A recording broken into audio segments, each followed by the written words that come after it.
हमारे लिए आज की तिलावत सैमुएल नबी की दूसरी किताब 15वां बाब 13वीं, 14वीं, 30वीं और 16वें बाब की 5वीं से 13वीं आयत तक।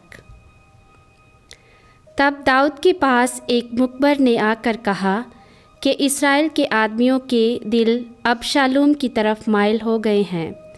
तो दाऊद ने अपने सब दरबारियों से जो उसके साथ यरूशलेम में थे कहा, उठो भाग चलें, क्योंकि अबशालोम से हमें बचाव की जगह ना होगी। चलने में जल्दी करो, ताकि वो आकर हमें नागहां ना पकड़े और हम पर आफत लाए और शहर को तलवार की धार से गारत करे।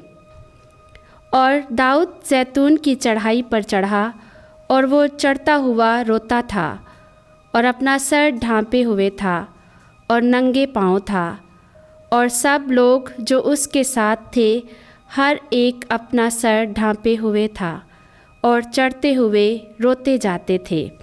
और जब दाऊद बादशाह बखूरियम में पहुंचा तो देखो एक आदमी वहां से निकला जो शाऊल के ख़ानदान से था और उसका नाम शमी बिन जेरा था।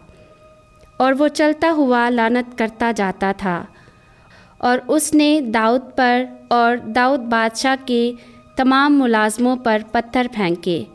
उस वक्त सब लोग और तमाम बहादुर बादशाह के दाएं बाएं थे।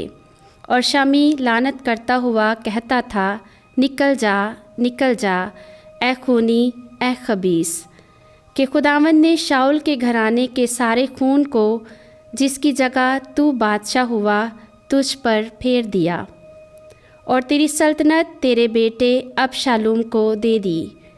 और देख, तू अपनी बदी में गिरफ्तार है, इसलिए कि तू खूनी है।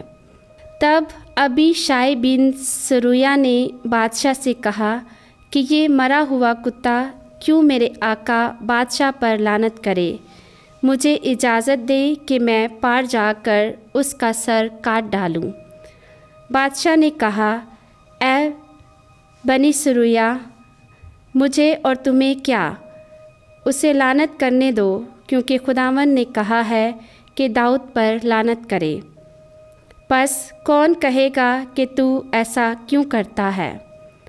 और दाऊद ने अबीशाई और अपने सब दरबारियों से कहा कि देखो मेरा बेटा जो मेरी सुल्ब से पैदा हुआ मेरी जान का ख्वाहा है, तो बिन्यामीन इस वक्त क्या ना करेगा। उसे लानत करने दो, क्योंकि खुदावंद ने उससे हुक्म दिया होगा। शायद कि खुदावंद मेरी ज़िल्लत पर नज़र करे और आज के दिन की लानत के बाइस मुझे नेकी की जज़ा दे। और दाऊद और उसके आदमी राह में चले जाते थे और शमी उसके मुकाबिल पहाड़ के किनारे पर चलता था।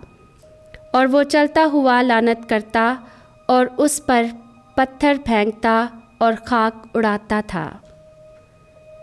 पाकलाम के पढ़े और सुने जाने पर खुदा की बरकत हो। खुदा का शुक्र हो।